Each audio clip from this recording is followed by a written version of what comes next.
मुकद्दस पौलुस रसूल का दूसरा खत करंथियों की कलीसिया के नाम 5वें बाब की 20वीं आयत से 6ठे बाब की 2री आयत तक। बस हम मसीह के एलची हैं, गोया के खुदा हमारे वसीले से नसीहत करता है। बस हम मसीह की तरफ से इल्तमास करते हैं कि तुम खुदा से मेल कर लो।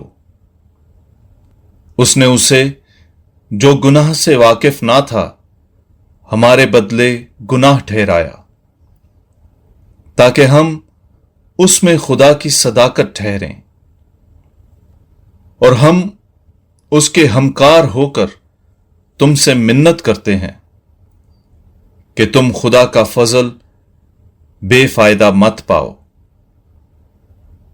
क्योंकि वो कहता है कि मैंने कबूलियत के वक्त तेरी सुन ली है और निजात के दिन तेरी मदद की है। देखो अब कबूलियत का वक्त है, देखो अब निजात का दिन है। पाक कलाम के पढ़े और सुने जाने पर खुदावंद की बरकत हो, खुदा का शुक्र हो। आमीन।